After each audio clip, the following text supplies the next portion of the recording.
How's it going, everyone? And welcome to the third episode of the Savour Success podcast. I'm your host, Caelan Cullen, and today I am thrilled to have Nick Grennan, the social media mastermind behind Ping Media, as our guest today. Nick began his journey almost 4 years ago as a content creator for local small businesses, and has since then grown Ping Media into one of Ireland's most sought-after agencies, with an absolutely stellar reputation among food and beverage clients. Since this is a food podcast, we've delved into a range of topics, including his work with food and beverage companies, the ever-evolving media landscape, what sets a thriving business apart on social media today, and the latest trends, including TikTok and Instagram Reels. We also discussed how to sell emotions and experiences through food, the impact of AI, and the critical importance of being authentic in content creation today. Nick brings an absolute wealth of knowledge in social media content, so grab your notepad and get ready to enjoy some absolutely invaluable insights from Nick Grennan of Ping Media. Enjoy the conversation and let's get started. Nick Grennan from Ping Media, great to see you, my man. Caelan, thanks for having me. Delighted to be here virtually in this podcast. I appreciate it, man. We've been chatting now for the last hour before we jumped on here, and it's been great trying to catch up with you. We've worked together for years. Back when I was with Arctic Stone, and it was always such enjoyable chats with yourself, and you've been doing some fantastic work recently, and I really wanted to highlight what you've been doing with food and beverage companies over the last couple of years with Ping Media, and I've always enjoyed the conversations, and I feel that people are really going to enjoy this one as well. So look, Nick, I'm going to pass it over to you. Who are you and what do you do? I see Ping Media behind you in the background there. You got to get a little bit of advertising there. Yeah. New logo. Nice. Yeah, so obviously yourself and myself worked together for a number of years. You probably know, I came from a background in engineering. I did that in college for 6 years. I've told everybody this story now. 6 years of engineering, didn't really know what I wanted to do business, didn't get the points. But I got that kind of understanding of business and maths and the data and stuff from doing the engineering. And while at the same time of that, I had a big passion for photography, content, all the visuals now you see that we do through social media for food businesses. So I finished college, just coming into COVID. The idea of sitting at a desk at home, working for someone in an office just completely shut me down. And I was like, what can I do? What's going to be the next thing? True sign of an entrepreneur. Yeah. I try to tell like a really passionate story here, but it was really me just not wanting to sit down at the desk. Maybe a lazy approach originally, but like I could see I could take photos, I could do that kind of well. I'm very particular about what I did. That's probably what like got me through college as well. Real eye for detail, and again, I'd be very OCD. People will call it when it comes to content or numbers or planning and all that kind of stuff. So I thought, look, I'll give this digital marketing a go. I'd done bits and bobs of it, kind of courses online, taught myself what I could. I had the content side down. I was like, naturally, people are going to go online. COVID's here. You can't leave the house. Where are you going to go to look for your product? Where are you going to go find the next thing? Social media. So I set up the company it's 4 years ago this August. Congratulations, and I kind of 4 years of business. That's amazing. Yeah. It's been a run. It's year on year. It's just got more pressure, but more exciting in the same way. And I winged it. I was like, I'm going to cold call people. I'm not a sales guy. I can't do that. I'm going to cold email people. They're going to tell me to go away, block my email. That was fine. But eventually, I started landing clients, started working with Arctic Stone. It was always the reason we predominantly work with food and drink businesses because they were the ones we started working with. It wasn't necessarily the plan from the jump to go that route, but the competition in the digital marketing industry with e-commerce businesses was just so high. So I was like, we'll look for something. I'll look local. I'll look for Arctic Stone. You were only down the road from where I lived. I was like, I pass by all the time. I'll pass by coffee shops. I love a good, like anybody who follows me on Instagram now, I love a good coffee photo. Just gotta make it look clean. So I started cold calling people, started reaching out that way, landed a client, one led to the next. And like I said, nearly 4 years later, we're doing the same thing, just scaling up the team, recently rebranded the business, moved into an office in the city centre now as opposed to out the motorway in Tala, which wasn't the nicest of locations. Purely working in an industrial estate, I wouldn't recommend it if you want to be a creative business. But yeah, no, and I haven't looked back. Yeah, absolutely. Like, and it's been great to see that progress. Like, I started the business with an IKEA desk at the end of my bed. This is my Jeff Bezos story. I started with the desk at the end of my bed. In the garage, in the spare room of your parents' house. Yeah. Paid €10 on Vistaprint for the logo on a mug, because once you have merch, it's official. And then moved to an office in Ballymount, followed by one in Tala, because they were close and it was just easy and it was cheap rent. And then recently, only back in February, we moved into Bagot Street now.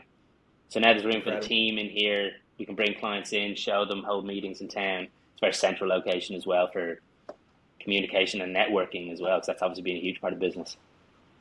Excellent. That's a great story of persistence. So we're going to talk about the office now in a minute and how you guys are growing, right? So I want to go back a small bit. So we started working together. I remember, again, 4 years ago, roughly during COVID, I was getting likes on Instagram from Ping Media Management.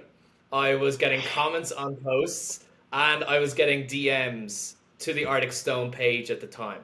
And I was like, this guy is persistent. I like him. I'm going to give him a call. So I think I responded to your DM. You slid into my DMs, as you do.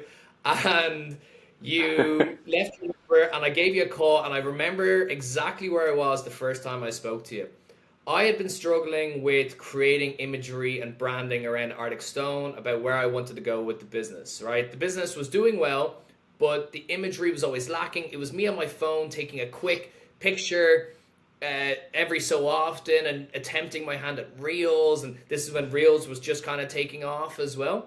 And TikTok was actually just about picking up a bit of steam as well. So I was just struggling with the social media side of it. And I remember where I was in Blackrock along Sea Point, looking out on the water, sitting down on a rock, chatting with yourself for about an hour and a half to 2 hours about what we wanted to create with Arctic Stone. And that was purely you being as persistent as you are and be like, right, I'm going to go out on my own here. I'm going to, as you said, you don't like cold calls. You don't like No. You know, but these are the things that need to be done as a true entrepreneur to get clients. So you pinged me. 100%. You that's where you got it from, yeah. Exactly. And then I gave you a call. From there, 3-4 years later, what we did together, I believe, is the best work, some of the best work that we did, or I did as well myself, with Arctic Stone, working with yourself to create imagery and branding and creating a community. So it just shows that the persistence that you showed, now you have your own office, you have your team. So did you feel that type of persistence was really working for you at the time, or how did you feel? Yeah, I think it was a big part of taking the nose on the chin, you know. No, not taking the nose, taking like the negative comments, taking you know, leave me alone, don't talk to me. You know, you go on Instagram and you've DM'd so many people and you have that little scene, you know, you get the scene from someone that's not too good. I actually remember when I got the response from Arctic Stone the first time, I was sitting in the gym after a day's work. I might have called it then, but like working from my bedroom wasn't really, it was tough work. But I remember that, and like there was a lot of, it was taking the negatives, and now like that really, I suppose you could call it hurt at the time, because you think you're doing something, you think you're kind of going somewhere, you've sent the message and they've seen it, and then you get like either no response or a negative response. It both kind of feel the same, because you feel like you're either ignored or someone really doesn't want to hear from you. So over time, I've kind of learned that like repetitions in that, and again, like we spoke earlier on the compounding effect and all that, doing that more and more, like I could send out 10 messages to people now. We don't do as much like cold calling and it comes through referrals because we work in that like niche in that industry.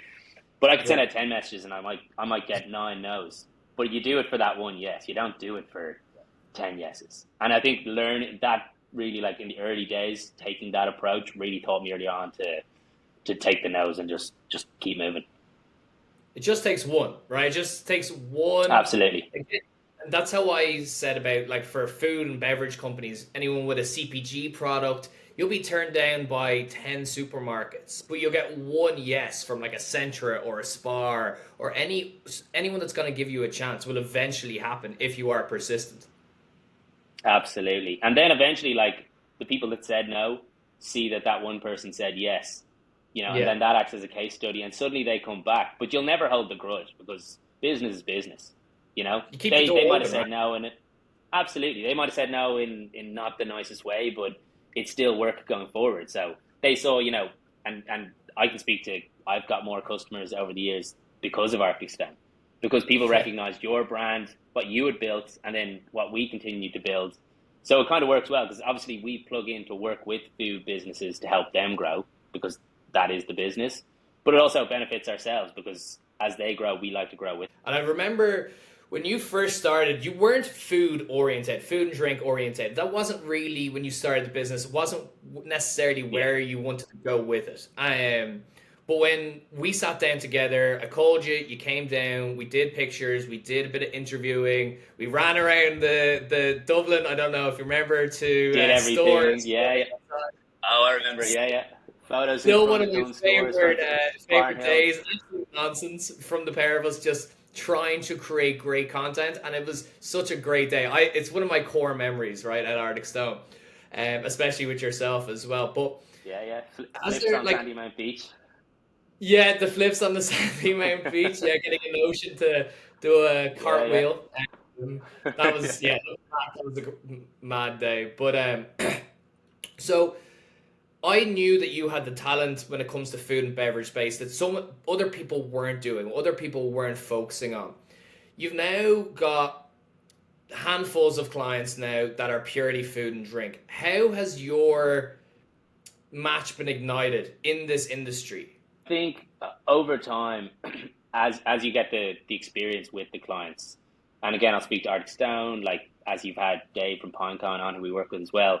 Like we get to see those businesses grow, and obviously working with the owners of the business, like yourself, getting to see you get results from what we do.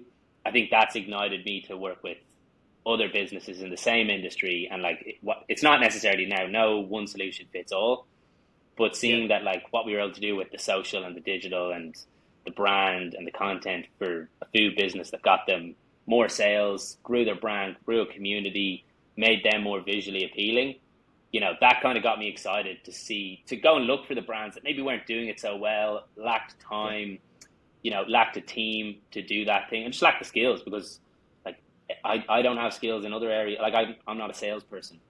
So I'm not going to go into sales. People aren't marketing You people, so say they're not going to that. go into marketing. You, you say you're Yeah, not a well, you have sales, to have. but you did it. You did it though. Yeah, yeah. It was more like a self promotion sales, But like, Mm. give me a tub of ice cream now. I'm not going to sell it like you did. So That's fair. That's fair. Yeah, we all have our weaknesses and we all have our strengths, but for yourself, I just knew that you just were able to listen to what I wanted to do and what other I've constantly keep an eye on the work and the clients that you work with. You mentioned Dave from Pinecone, Shakapoke, all these clients that you've worked with over the years, and seeing the imagery that you've been able to put out. And now you're more in demand for food and beverage than ever, right? yeah, yeah. Well, I think it's like that thing. Once you start carving out a niche, and like not all our businesses are food and drink, but a good Yeah. majority fall into that pool. People begin to see, it's worked for this business. We like how it's working. Who's doing it?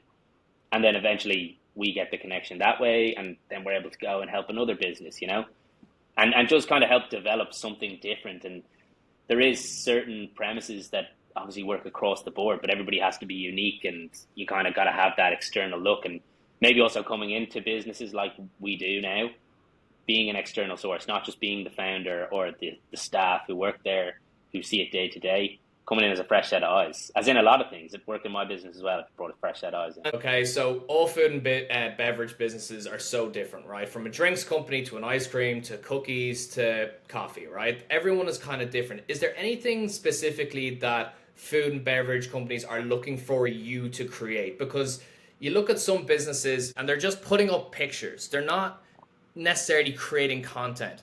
What do you see as the difference between entrepreneurs that are working with you and what are they trying to get? I think they want to everybody wants to sell their product. Obviously, at the end of the day, no matter what you employ in your business, whether it's a new payment system, a new marketing team, the goal is to make more sales. So everybody wants to sell their product, show it in the best light. I think it's not so much what the clients want to do, but what they're not knowledgeable of what works. They don't know what works. They don't know essentially what they want to do. They know what they want. They know like what the results want to be, but they don't know how to get it. So I think like a big push when we go in with any business now is to really show you're different. If you put two bakeries side by side, they produce different products, but to the customer, it very much looks the same. So if you're going to put up a photo of your best croissant on a Sunday morning to try and get people to come down and buy it, who cares? Who's going to see a croissant and go, look, A looks different than B? So where we kind of come in different now with the content side of things, the marketing strategy is really telling the brand story. It's not telling the product story anymore. So you got to kind of focus. We're focusing more on what the brand is, not what the product is, if that makes sense. I get that. Because products can be the same. Products will have their key different, like one might be vegan, one might not. One's made with this, one's made with that. It looks this way, it looks that way, but the people and the brand, which is much greater than just the product, that's what's really going to help the business, I think. And what we've seen helps the businesses. What I've seen is, people putting up just the product and hoping that makes a sale. But going forward, I actually said in the last episode with Keith from All About Kombucha is what separates products is the brand, right? And the brand is about creating a community, creating an ethos around it. So when yourself that when you're filming the content, creating the content from there, that you have to create the brand about what is in the entrepreneur's head, and you have to bring that to life. Yeah, 100%. I think the entrepreneurs, again, like if I had a food or beverage business, I'm going to be so busy with the day-to-day of managing stock, development, the R&D of the whole business. And again, the sales process, which is like you're not bringing in money, your business is really going nowhere. So they know what they want to get out, but they just don't know how to get it out.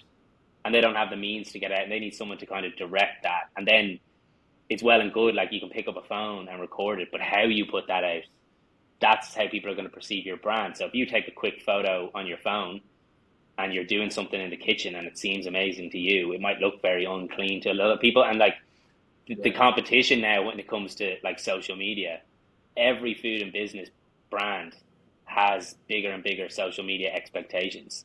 So you got to be top of the game. You got to be filming to the highest quality that you can, depending on the platform. You got to be producing clean audio. You got to have high quality images. Taking a blurry photo, people will know, and that might, lose some of your audience or lose some of your community. So it's really operating to high standard, but businesses just, I understand, don't have the time. And that's one thing I see across the board. With any business we work with in any industry, the business owners don't have the time to put the thought into what we do for them. So you're essentially giving time back to the business owners, because back when I was doing it, you gave me hours and hours and hours back every week, I remember. And this isn't like an advertisement for yourself, it's just in the sense of you give people back the time for what people are looking for. Because like taking the picture, editing the reels, thinking of the content, creating that is so time consuming that you spend more time in the business than on the business. Absolutely. That's a big thing. Like being in the business, again, it applies to like you have to be in the business when you run the business. But to grow the business, you got to be working on the business. So, they're two different things. But again, all we require when we go to a lot of clients now is we'll plan. We'll go down and film or record or photograph everything we need to do, and that'll take a period every month. And then we'll go off, we'll edit it, we'll plan it out, we'll handle the posting, we'll worry about everything else. So they can just forget about it and know that that's tipping along. And then obviously you feed back to clients and you let them know it's working. And, we have constant communication with clients as well, because you don't want someone going off and running off with your product or brand online and the look of it. You obviously have to have a handle on that the whole time, as to why you have to work close with the clients and really get a one-to-one relationship as well. And how do you manage, Nick, expectations? Because let's say you're starting with a new client, okay? They've been struggling on social media. their posts aren't performing, and then they sign up with you, let's say, and they're like, okay, where's my millions? How do you Mm. manage that expectation? When you're creating this content, you and I both know it takes weeks, months, maybe even years to build a brand's identity, right? But Yeah, some yeah, owners, some absolutely. entrepreneurs are like, let's go, let's go, let's go. I want X amount of sales by the end of the week. Let's do it. How do you manage the expectations when it comes to content creation? I think that is something that's become easier over time for us because we've worked with more businesses.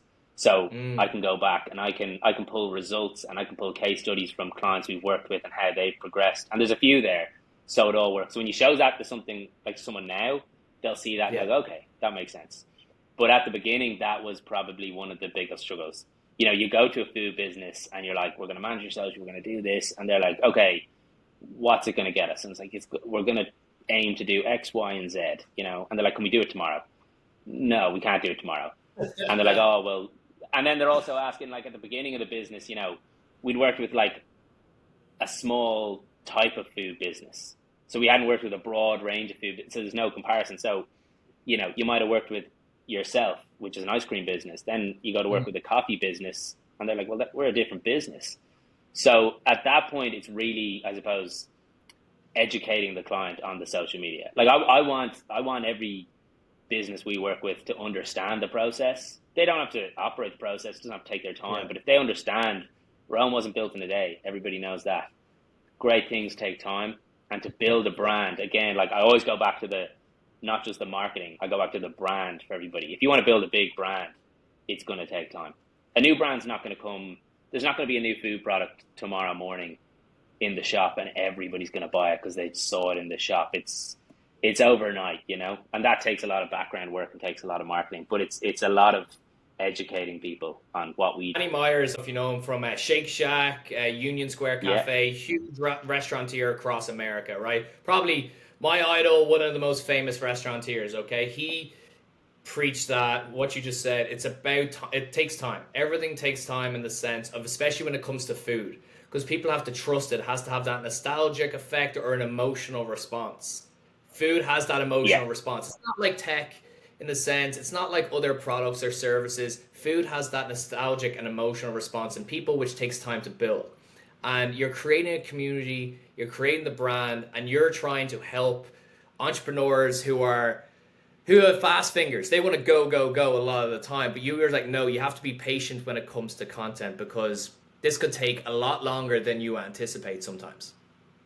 yeah, absolutely. I think a key point you just mentioned there, and it's probably a key tip I give to any food and beverage business looking at their marketing and looking at their digital and their social is you can't sell your product on social.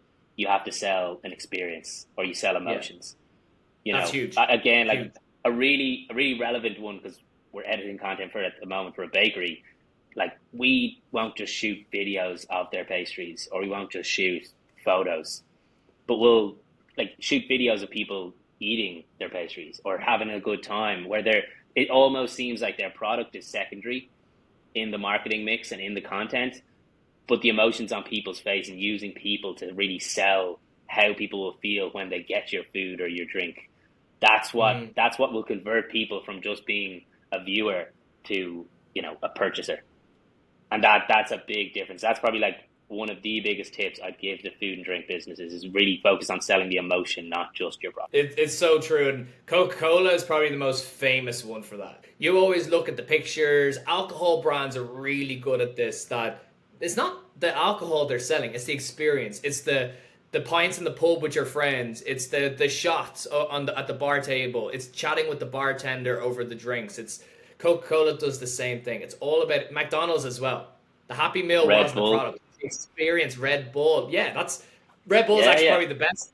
They're not even a drinks. You don't even think of them now as the drinks. It's about the extreme intensity, either workout, experience, jumping off a cliff, jumping out of a hot air balloon. And Absolutely. that's what people don't realize as well. And that's something that I struggled with at Arctic Stone was I just thought if I just created a nice little picture of an ice cream, that would be it. And then I started working with yourself, and I was like, oh wait, there's so much more nuances to social media content than people really think, right? Yeah. And don't get me wrong, like obviously photos to a degree, they work very well, and Yeah. everything we've created for clients, you might use the photos in a brochure or an advertising campaign. They have to be the best type of photos we can create and make that Mm. product look as aesthetically appealing as it can, because, people can't taste a photo. So they really have to get some kind of feeling from it. And if it's not a clean photo, what are they getting? So you really need to focus on that if you're going to focus on the photo side of your content for any kind of food or drink. But really, Mm. if you're looking at the video side of things and like the long-term marketing, you want to focus on selling the emotion of your product. At the moment, where do you see social media content creation going? When we first started working together 4 years ago, it was clean, crisp pictures as well. Again, creating experience, like handing someone an ice cream, a family at the ice cream shop, or people drinking a coffee, whichever it is.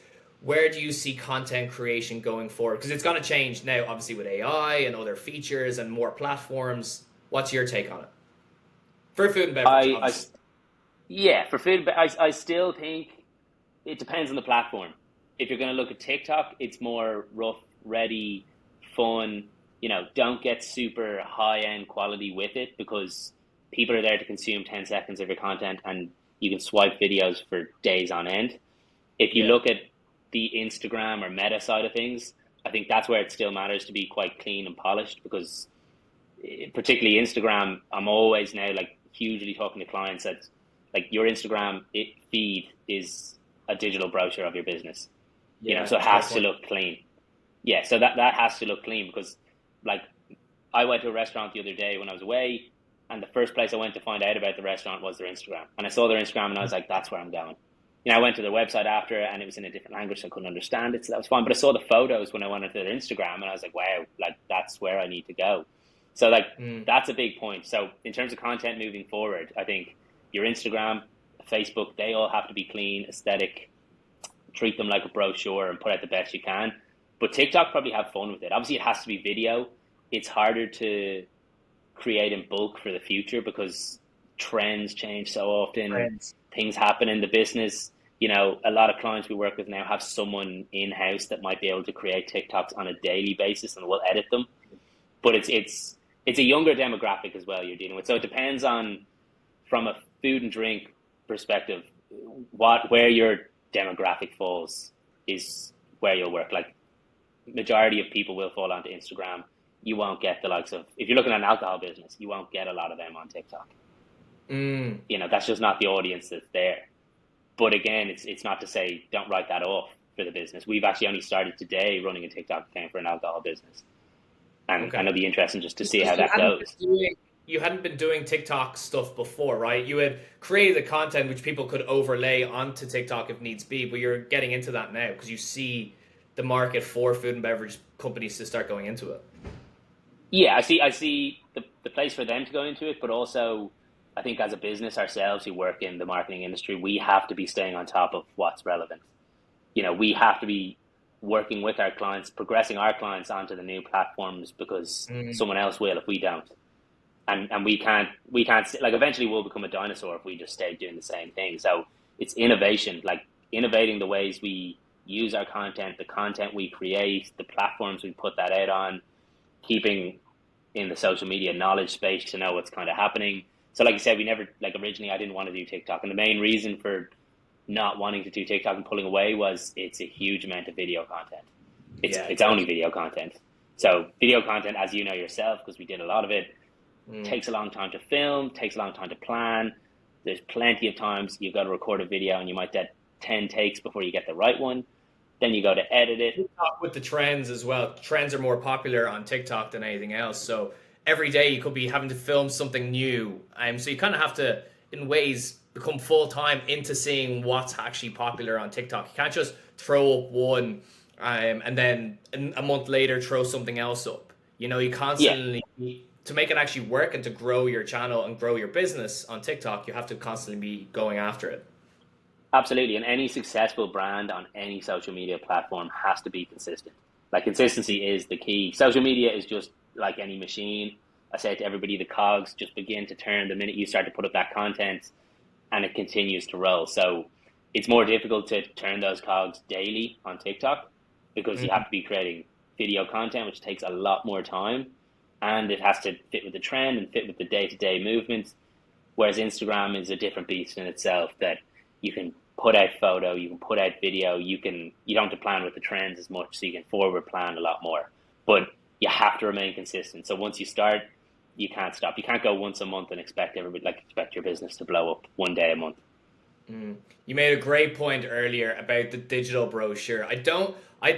That's a business model in itself, because it really is, because I saw there recently enough that TikTok and Instagram are the third and fourth most popular search engines.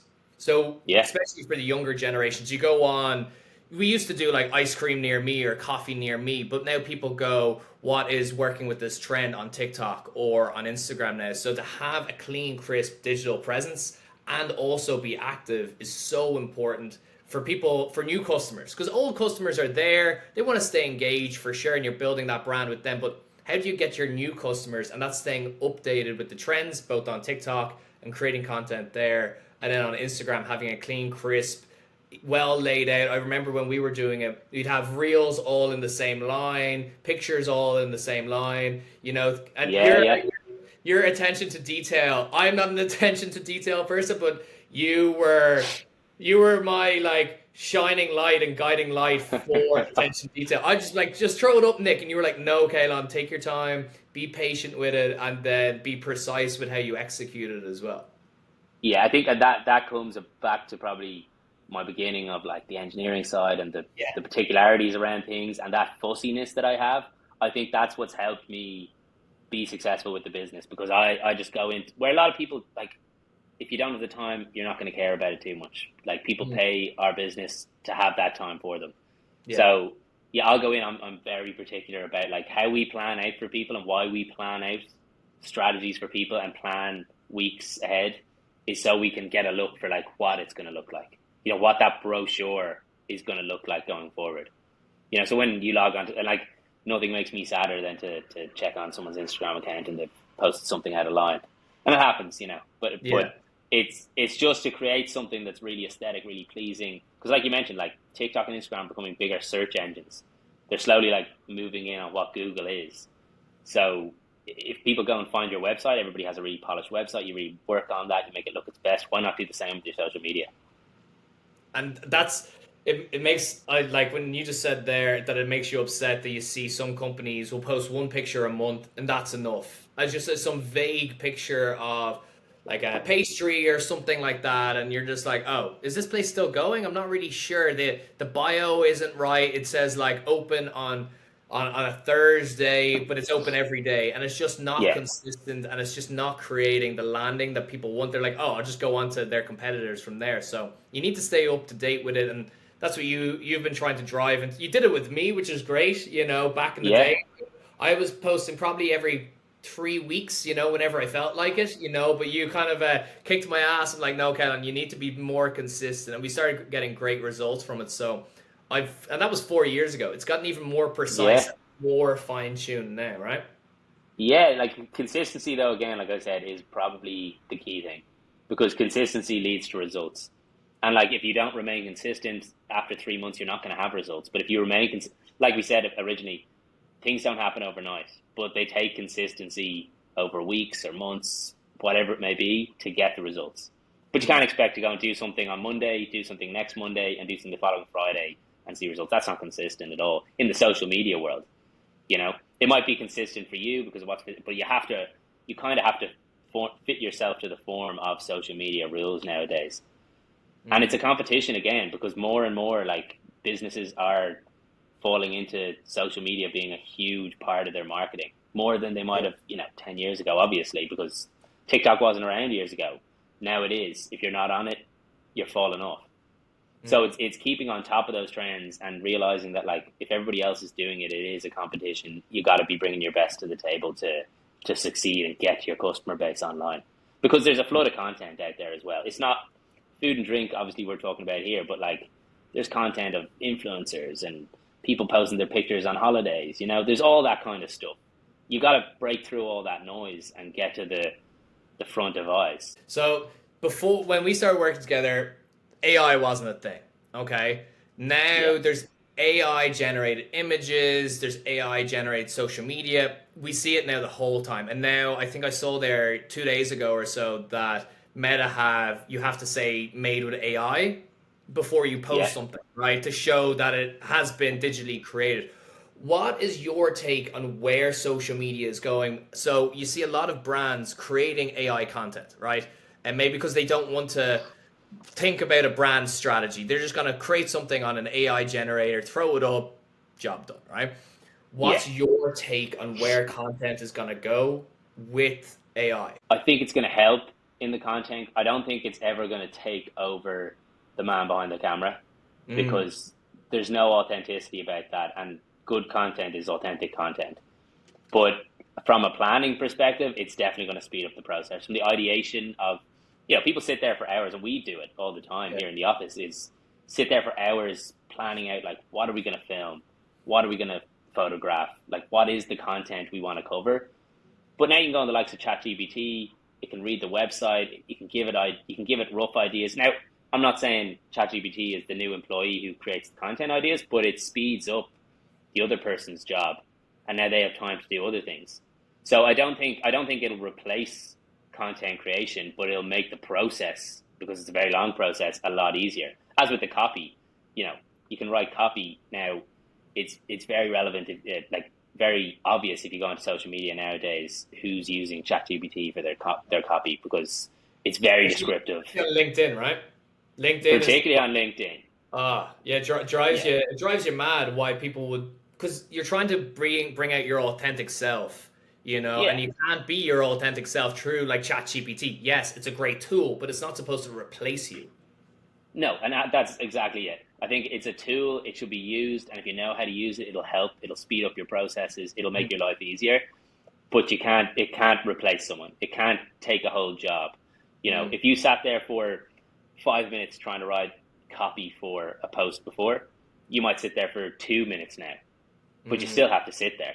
You can't hit enter, copy, paste, because eventually people, and I think there was probably a few months there, like in the last year, where people really noticed a lot of posts becoming the same in terms of their copy, because everybody said, indulge this, or like there was emphasis on key adjectives that people don't use in day to day, but the AI has been trained to use them, and it's learned to use them. So that's what it's going to do. But everybody's using it. So it doesn't make sense. But to go back to your point, I don't think AI will replace content or copywriting.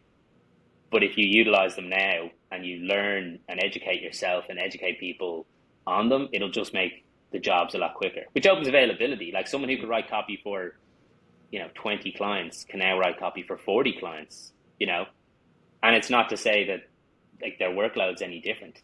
Yeah. Like, yes, they're dealing with more clients, but they have a much more streamlined process. It makes it way easier. We might spend half a day like creating ideas for a content shoot next week. We'll now spend an hour, which is Mm. great. It just frees up time in business. But to get the best results, we have to use the AI as a tool, not as a replacement.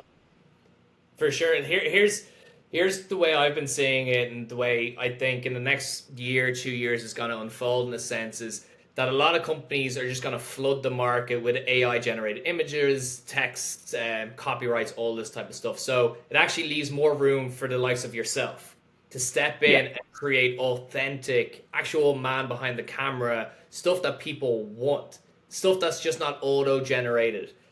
So it leaves more scope to be creative because yeah, ChatGPT isn't creative. Like it can't create something new. It's just spitting back and regurgitating what you're asking it to do, which is brought in from information from around the world that's already out there.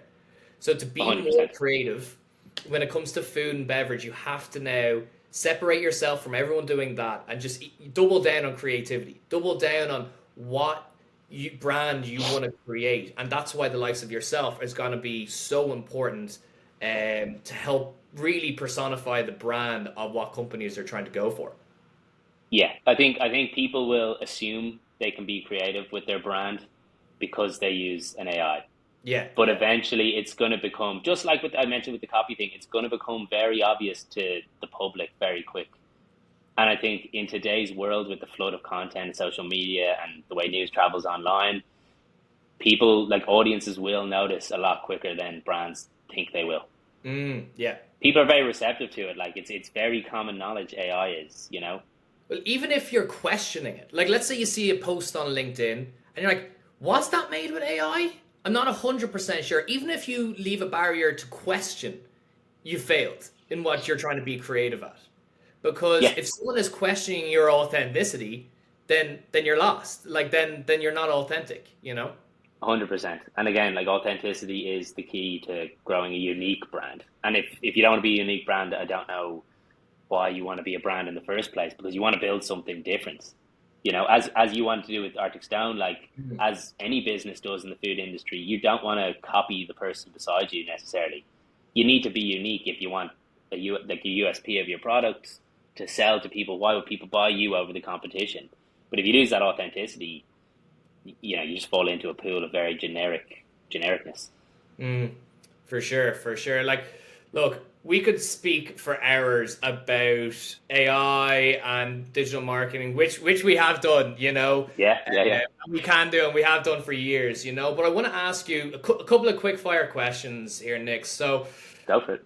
what now you've got a kind of a broad spectrum of clients and you've got a lot of food and beverage clients now over the years. What separates the food and beverage clients from everybody else? Because this is a food and beverage podcast.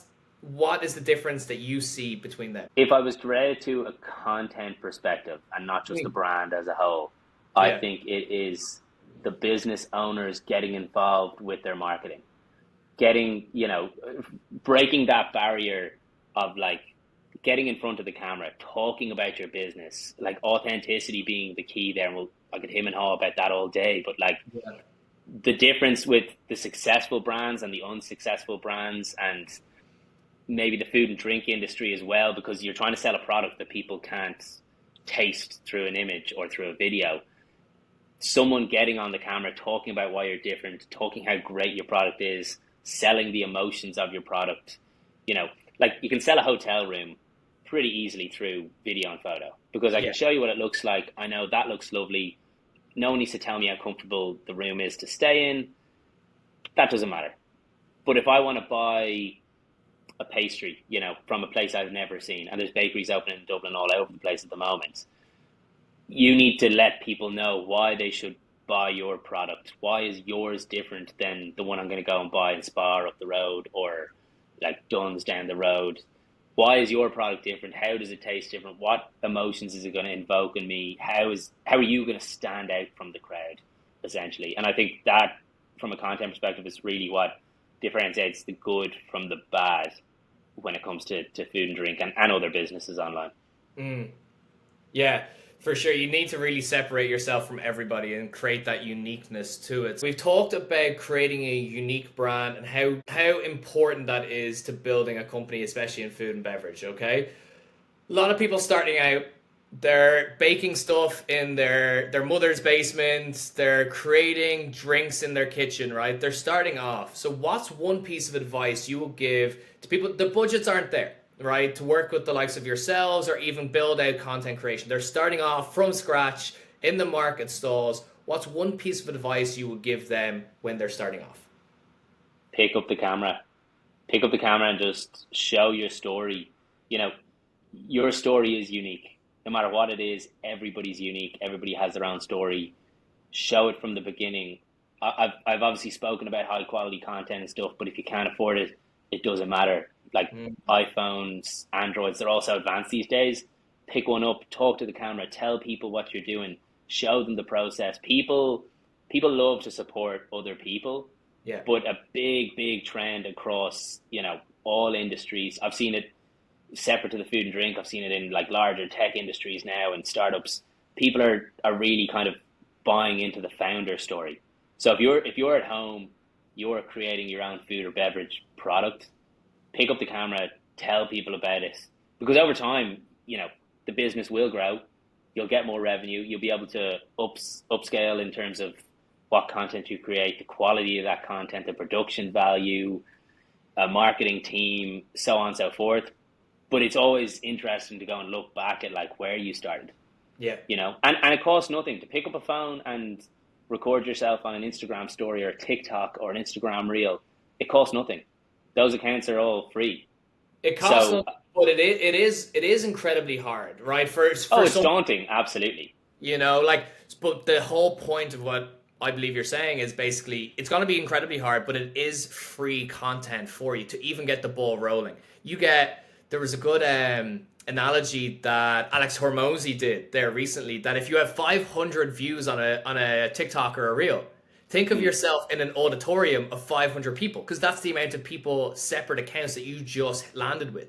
So if you get Yeah, yeah. 500 people watching your first ever video of you baking something in your mother's basement or kitchen, that's 500 people you just did that in front of, which is the first time really in history we've been able to hit that mass media so fast 100%. with such little expense. So you just have to 100%. push It's yourself like you out of said, that comfort zone. it's free content, and I made a point at a talk earlier in the year, which seemed to resonate with a lot of people. So now I use it as a talking point. But content is essentially a currency when it comes to social media. Mm. It's not a currency for sales. It's not a currency for money, but it's a currency for other people's engagement. I like And it. if you engage with people enough, they'll convert eventually. They'll buy what you're selling. They'll try what you're selling. Maybe they won't love it. Maybe, like, not everything's for everyone. That's fine. Mm. But your content, it's free to create that content. If that acts as a currency to get views, get engagement, get attention for your brand, you just don't know where it'll go. If you pick up the phone every day for 5 minutes and talk about your business, you know, you might look down the line and say, geez, why don't I do 10 minutes? Yeah. What would you look at some of the world's biggest food brands, had they started in a time of social media and had they done 5 minutes and got to where they got, they'd look back now and say, why didn't I do an hour a day? Why did I only Mm. do, why was I shy behind the camera? And I understand I'm on a different side of the camera a lot of the time. So it's fine for me to say, get behind the camera. But I think if you break that barrier, break that dauntingness, and just do it. And who cares what people think on social media? You're Mm. building a business. You're building something unique. You're always going to get naysayers, and it's very easy for having naysayers now on social media. But if you can really put on the shades and block them out, you know, put on those hater blockers, Yeah, yeah. you'll be absolutely fine. And that's incredibly important when it comes to blocking out, because obviously you can get people that trolls that are going to comment on your stuff. And you were looking after our socials at the time. We will get messages the whole time from people, and sometimes it'd be rough, but sometimes, overwhelmingly, it was great. Positive content. People, even when we were doing stupid stuff, or stupid shit, we still Yeah, got positive. We made people laugh. We created the brand together. And that's incredibly important, that you just need to put yourself out there. You're gonna get someone's gonna say something, but majority of people are gonna say nice things about it, and keep that ball rolling. Keep consistent. You're gonna get better at it, and that's I think that's a great point when it comes to when you're just starting off. Get out there. You have a population of 1,000 people in your pocket with one post. It's there, so you might as absolutely. well utilize that, and you're gonna get better at it. It's tough, but the compounding interest effect every time you do it. 100 posts, your 100th post is gonna be unrecognizable to your first. You won't Yeah, know yourself, so you just need to copy, paste, and do it again better. Do it again better, and analyze yourself. So, look, we could talk again all day about that, because I think that's a really important question. Again, about self improvement as well. It ties into that. And entrepreneurs like yourself, myself, we were talking earlier about we read the quote unquote self help books more so than fantasy, because we're trying to improve our game the whole time. So, absolutely. look, Yeah, 100%. but that's the beauty of the compound interest effect. Always improving. Do the same with your business, like you want to do either in the gym, in life, or anything like that. So, what company do you see out there right now, Nick, that you don't work with, obviously, that you look at their social media and you're like, damn, these guys are good? Making an Irish food and beverage business. What company do you think is doing a great job on social media? The first one that comes to mind, and only because I'd say I see their content on a daily basis, would be Buff. I'm not sure if you're familiar with the restaurant Buff. They have Buff and Cock and um, Buff and Fritz. They Yes, have the, yes. the The three two guys. restaurants, It's like two two guys that guys. are, Yeah, yeah. And they kind of do yeah. a So, satirical kind of commentary sometimes, right? yeah, absolutely. But I think there's so many people I've talked to that have seen their content and Yeah. said, "Oh, it annoys me so much." But I'm like, we're sitting here talking about their business now because you tell me it annoys their content, which Mm, it doesn't annoy me, but I know it's working because there's enough people that said, and there's a load of people I know that have gone to the restaurant, and I've said to them all, like, where did you hear about it the first time? They're like, "Oh, I saw it on TikTok, or I saw it on Instagram," and it's exactly what they've done. So I think like they are a really, really good example of picking up the camera and just being yourself. The two mm, lads are completely themselves. They're not they're not trying to put on a face frame, but they're being a bit funny, you know. They're really just going with the flow. And it's obviously worked very well. They've got a massive following on TikTok now. It's yeah. very quick and ready content. It's perfect for TikTok. They do it in volumes. They just talk to the camera. They don't try to do anything fancy with it. And like they have 3 restaurants now in Dublin. You know, I've been to 2 of them. I think they're very good. So the product's good as well. I'm not just going to talk about their social media. I'm not just Yeah. buying the emotion, but I think they're very, very good in that sense. They've done a really good job in coming out that way. And another They've, one would be sorry, go I for think Roots as well. You know, I think the guys at Roots, I would go down to Roots if I was sitting at home not wanting to go out, because you'd be like, wow, it's such a positive vibe off the it. place. It's the Now you and you experience. get The guys yeah. have nailed that experience that we were talking about earlier. It's people, yes, they're going for acai, that's the product, but the overall end product is the experience of good vibes. They're able to create this atmosphere of it's kind of like everything is going to be okay, and that's similar to what Absolutely. I want to do with Arctic Stone. No matter if you're going through a bad day, you can get an acai bowl, you can go down, have a nice coffee chat, and then you're on your way to a better form of the day, right?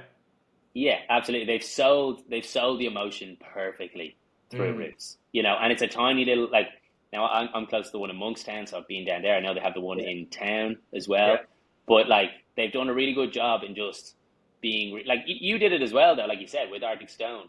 It's just being positive, but you're being yourself. But like Mm, you were selling the experience and the emotion people will get by coming down and getting hand rolled ice cream before they even got the hand rolled ice cream. So then they were like, I want that emotion. yeah. I might not necessarily, I don't 100% feel like that product right now, but I want the emotion. So let's go get it. And then they get it, they love it, and now they're hooked on your product. So you Mm. got them down there. And now they resonate those feelings with the product the next time. So I think, it's very different. If I mention like Roots, they're very good at selling the emotion and they've done a really good job. And then you look at Buff and they've done a really good job with creating authentic content that's fully themselves. And I think when you look at both, right, they're two different products. Obviously, steak frites, acai bowls, coffee, restaurant, two different business models. But Mm, when you bring them together, they're both selling authentic experiences, both in a different way. But they're being absolutely, their yeah. authentic themselves, and people resonate with that. And again, it kind of goes back into the AI content, which isn't authentic, which is flooding the market. So you, by standing out and being yourself, I know it's kind of cliche, really, right? Yeah, But yeah. you still have to do it. You still have to put yourself out there, create great content, and be authentic as much as possible. No, absolutely. I think that's the main thing. And you'll see success over time. And like you mentioned, like I've told clients, and everybody needs to remember it when you're starting out on social media or you're working on your social media, it doesn't happen overnight. Mm, But consistency is the key, authenticity is the key. Keep those things at the forefront, and eventually it has to take off. excellent. Nick, fantastic. That's two great entrepreneurs and companies there. Boof, or Buff, I should say, and Roots. Fantastic. Absolutely. Two Irish companies based in Dublin doing a great job. But quick one before we wrap up. I see the Ping Media, as we pointed out at the start, you've gone through a rebrand. Do you want to quickly give people that are listening why you decided to do a bit of a rebrand, reshuffle, and what the future holds for your. Yeah, so the main reason behind the rebrand was Show I the crowd one more time there because it's on YouTube. yeah, so Nice. it's backwards probably near the camera, but people Yeah, will get the gist. people But get it. we tried to bring in a bit more fun to the brand, so we've changed. It was very monochromatic, black, white, and grey before. I was like, we need a pop of color, something that people remember us by. We do it for businesses. We work with businesses to spread their brand, build that aesthetic. I was like, why don't we do it for ourselves as much?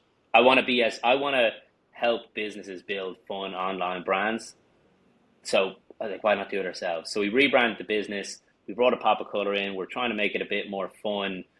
Um, I think that'll grab a lot more people's attention and give them reason to remember who we are. But also then going forward, I think it's something that's I see a lot of progress happening with the business. Obviously, like I mentioned, we're coming up to 4 years. We're continuously looking to take on more clients. The team's growing. We've moved office. We're just trying to progress. A rebrand was part of that progression, and I think it'll pay dividends now in a year's time. We'll look back and I'll be like, the rebrand was a small thing that made sense when it did, because now we can really push the growth. But we have that new brand behind us that'll kind of act as the anchor for people to remember us by. Excellent, man. I love it. Exciting times ahead for yourself, Ping. You have the new office. It's all up. It's 4 years in business, and I'm looking forward to seeing another 4 years of Ping Media. So where can people find you? A bit about Ping, Nick. Yeah, so you can find our Instagram or LinkedIn would be the two best ones, which is at Ping Media Management on both, or pingmediamanagement.com is the website, which will soon be in line with the rebrand. Or you can get my email on nick@pingmediamanagement.com, and I'm very receptive to emails. I sit at the computer when I'm not filming content. Yeah, so that's one thing about you, Nick, is that a message straight back was all like you would have an answer by the time I finished my message. It was incredible, and I thoroughly enjoyed every day working with yourselves. You helped for the years Likewise. that we together, created a savage brand and incredible memories for people over the years, and I'm looking forward to seeing what you get up to over the next few years. But Nick, thank you so much for jumping on. I hope everyone enjoyed that. He's a wealth of knowledge in the social media and content creation space, in food and beverage, and in other areas obviously as well. But Nick, thank you so much for joining us today. Appreciate it. Kaelan, thanks so much for having me on. Sure thing. Legend. Thanks, Cheers. Phil. Talk to you soon. Thanks, Bye. Whoa. And that's a wrap for the third episode of the Savour Success podcast. Nick brought an absolute wealth of knowledge in social media creation and content development, and I hope you enjoyed it as much as I did. If you found value in the episode or learned something new, please let us know in the comments or share it with someone who might benefit from it. Stay tuned for the next episode, where we will be talking to even more of Ireland's top food and beverage entrepreneurs. And in the meantime, keep savouring success.